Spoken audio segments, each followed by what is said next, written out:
बोलने से ऑथेंटिकेशन नहीं होता है। फर्स्ट ऑफ ऑल अगर किसी के ऊपर वो एलिगेशन लगाते हैं तो जो सदन के सदस्य है उनको नोटिस देना पड़ता है।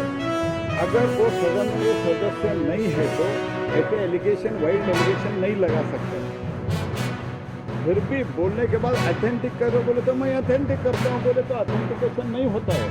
ऑथेंटिकेशन के संबंधित डॉक्यूमेंट रखना चाहिए, संबंधित जो विषय है वो विषय का रिकॉर्ड है, एविडेंसेस है, वो सब रखना पड़ेगा। कुछ नहीं है पेपर लाए मैं ऑथेंटिक करता हूँ मैं ऑथेंटिक करता हूँ बोले तो ये ऑथेंटिक बोलने से ऑथेंटिक नहीं होगा। You should understand. ನಮ್ಮ ಮನಸ್ಸಲ್ಲಿ ನಮ್ಮ ನಡವಳಿಕೆಯಲ್ಲಿ ಕೊರತೆಗಳು ಕಾಣಿಸ್ತಾ ಇದೆ. ಅದೆಲ್ಲ ದೂರದಿಂದ ಬಂದಂತ ಇಂಗ್ಲಿಷ್ 4,000 ಮೈಲಿ ದೂರದಿಂದ ಬಂದ್ರು. 50-60 ಜನ ಇದ್ದಂತ ಆಂಗ್ಲರು 33 ಕೋಟಿ ಭಾರತೀಯರನ್ನ ತಮ್ಮ ಕೈಲಿಟ್ಕೊಳಕ್ ಹೇಗೆ ಸಾಧ್ಯ ಆಯ್ತು? ಅವರಲ್ಲೇನೋ ಪರಾಕ್ರಮ ಬಹಳ ಇತ್ತೇನೋ? ಇಲ್ಲ.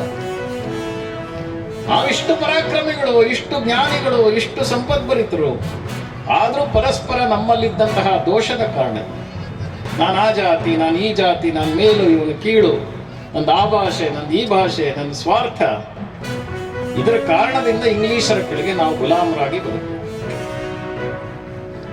ಹೀಗಾಗಿ ಒಂದು 100 ವರ್ಷದ ಹಿಂದೆ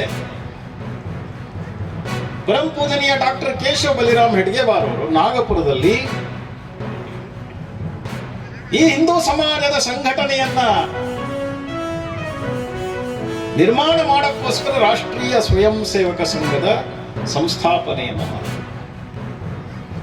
ನಮ್ಮ ದೇಶದ ಉತ್ಥಾನ ಇರಲಿ, ಪತನ ಇರಲಿ, ಉನ್ನತಿ ಇರಲಿ, ಅವನತಿ ಇರಲಿ, ಇದಕ್ಕೆಲ್ಲ ಕಾರಣ ಇಲ್ಲಿನ ಮಣ್ಣಿನ ಮಕ್ಕಳಾದಂತಹ ಹಿಂದೂಗಳೇ. ಯಾವಾಗ ಹಿಂದೂಗಳು ಒಂದಾಗಿದ್ವಿ,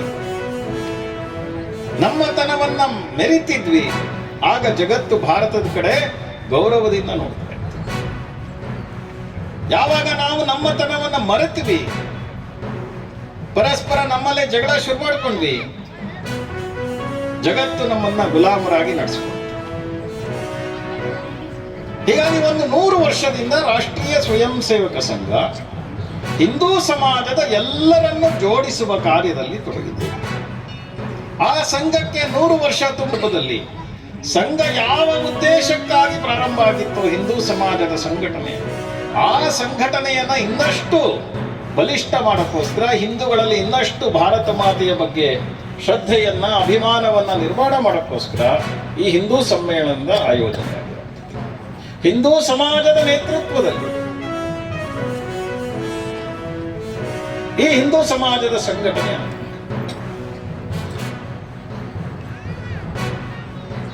ನಾವು ಅತ್ಯಂತ ಪರಾಕ್ರಮಿಗಳು, ಅತ್ಯಂತ ಜ್ಞಾನಿಗಳು, ಅತ್ಯಂತ ಸಂಪತ್ ಭರಿತರು.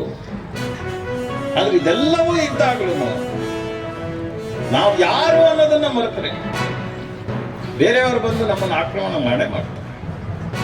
ಹೀಗಾಗಿ ಕವಿಯೊಬ್ಬ ಹೇಳ್ದ, 100 ಸಾಗರ 100 ಮಂದಿರ ದೈವ ಸಾಸಿರವಿದ್ದರೆ, ಗಂಗೆ ಇದ್ದರೆ ತುಂಗೆ ಇದ್ದರೆ ಗಿರಿ ಹಿಮಾಲಯವಿದ್ದರೆ